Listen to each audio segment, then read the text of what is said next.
Welcome to another episode of Coach Chat Videos. Today we have our very own Coach Kelly with us, and today we're going to talk about mental health and how that kind of fits into not only our life out in public, but also, how we deal with things and how that kind of fits into a gym atmosphere as well. So thanks for joining us, Kelly. Welcome. Yeah. So I know we've talked about mental health before, and we all struggle with it, whether we openly talk about it or not. But how has coming to the gym helped you find a balance between not only your physical health but also your mental health? Oh, that's a good question. And I think, it all starts with, we know that the correlation between being physically active and the benefit to our mental health is huge, right? And we know this to be true.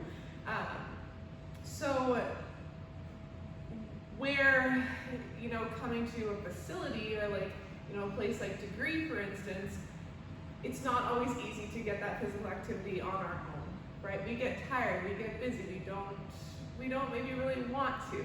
But when we are accountable to our classes or our coaches, or we're taking part in a program, having that space to go to where there's people there that are excited to see you,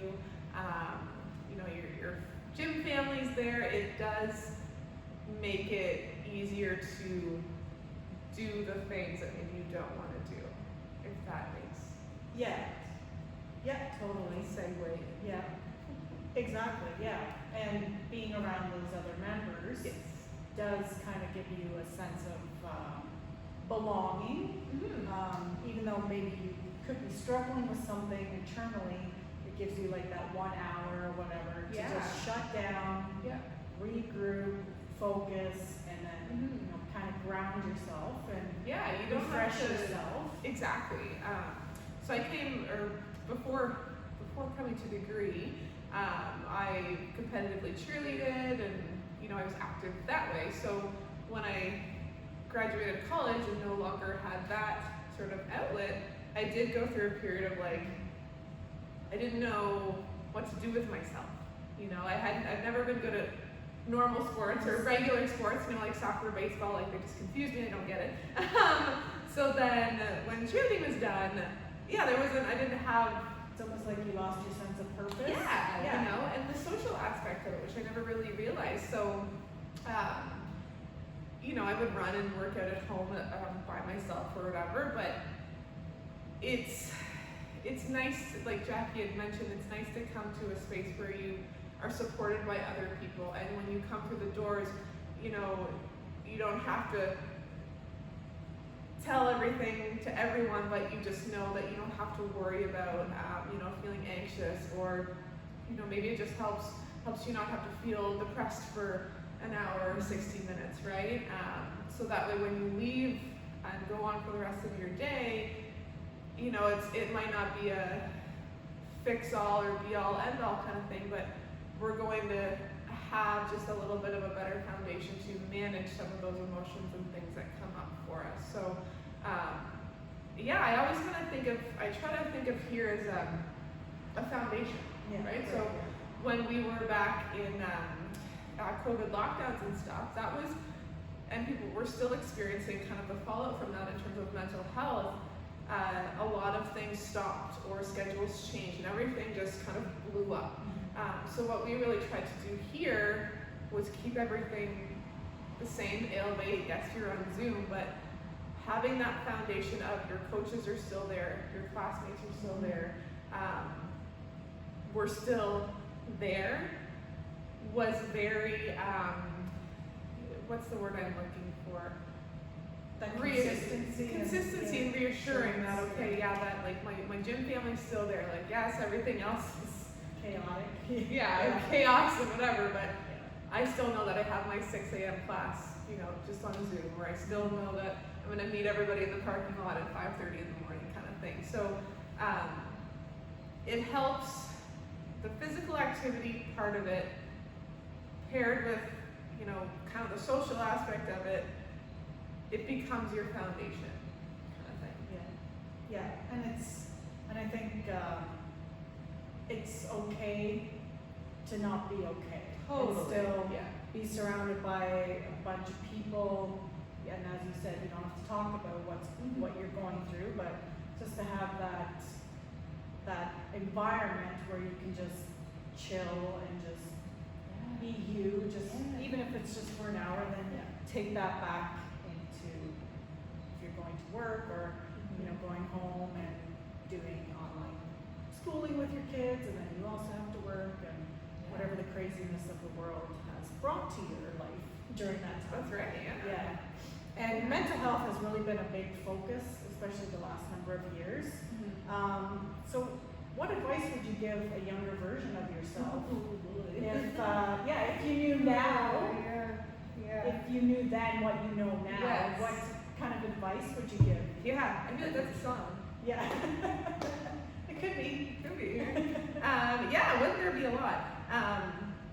Definitely. So when I got into fitness, like exercising, it was actually from my mom.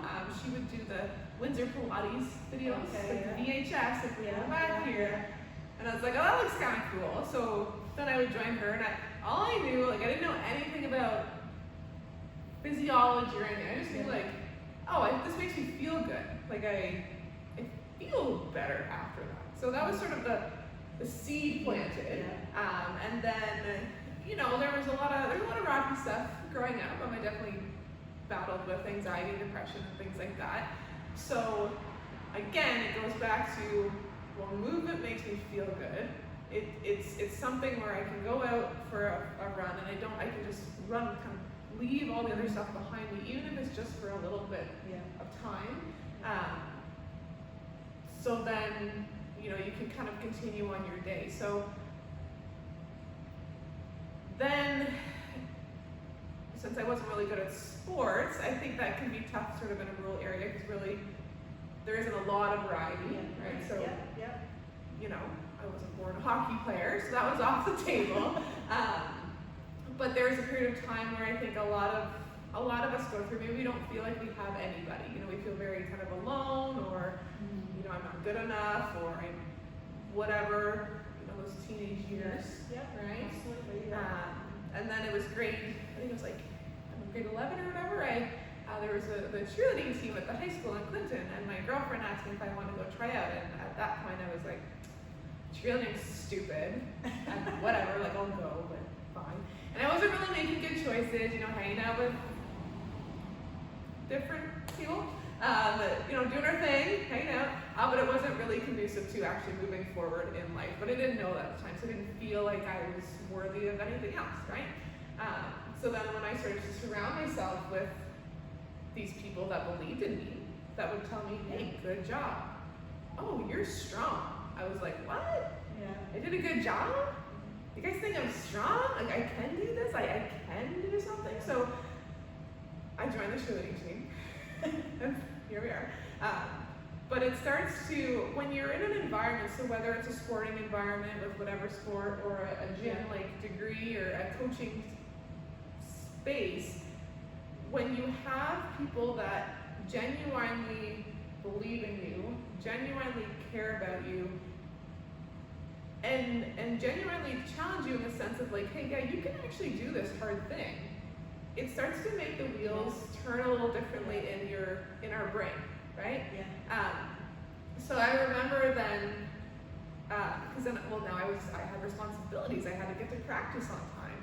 I was responsible to show up for 20 other people. If I didn't come to practice, that impacted other people, right? So, now not only, do you have a responsibility, but you're like, oh, I'm kind of good at it. So, finding a space or a group of people or a person or something that helps you feel validated, I guess. And when you find that, whether it's on purpose or just kind of falls into your lap, hold on to that and take that, right? So I guess it's kind of a tangent on what advice, but yeah, advice: surround yourself with people that build you up. And don't be afraid that if the seed is planted, to maybe try new things that Totally, yeah. maybe Even if out you think of it's your stupid. wheelhouse or out of your comfort zone. Yeah. Kind of like Yeah. what we're doing today. Yeah. Out of my comfort zone. Yeah, talking to Yeah. like on video and stuff. Yeah. Because I do So- remember there was a shift as well in terms of friendships at that point. Then it was kind of like, well, I kind of want to go this way, some people want to go that way, and it's yeah, I don't know. I think you have to be open to change Yeah. and be willing to allow other things to come into your life, even though it might be scary Yes. or don't know what direction it's going to take, Yes. but allow that to happen to see where you could, as you said, what direction that could lead you. where will it because take you? obviously the road took you here, Yeah. versus Yeah. maybe a dirt road Oh, or I path don't that's know. I honestly don't know what. If I hadn't said yes to trying out for the street team, or if I hadn't said yes to coming here, I honestly don't know what I would be doing. And it's one thing I think, especially when it comes to anxiety and depression, it's not something that is necessary. It's never gone.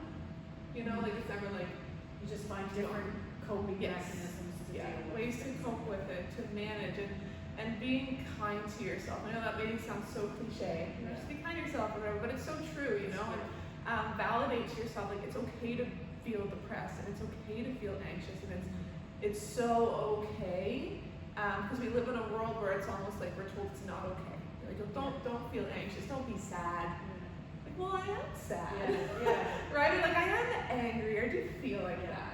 So if we can give ourselves an opportunity to have an outlet to get that stuff out, whether it's verbally, talking to a family member or a counselor or something, or physical activity, is really good for that. And then you don't have to say anything you don't want to, Yeah. right? But feel the emotions, and a lot of the time, we don't want to feel them because they're uncomfortable, 100%, right? But if we can start to do that, it's gonna, like Jackie had mentioned, open up different avenues. Again, doesn't mean that, we're never gonna feel anxious again, or we're never gonna feel depressed again, but you're gonna have that inner knowing, like, underneath all of the stuff that, like, okay, no, I am okay. I might not feel great right now, but I And am you okay. start finding different outlets on how to cope with those issues that Yes. are going on in your life, instead of Yeah. maybe turning to stuff that is not so great for your life. Yeah. So, yeah, Yeah. I think it's a lot of information. Yeah, it's we a could lot go- to process, we and could talk all day about mental health. conversation could, seriously go on all day, because but, basically, don't be afraid to not be okay.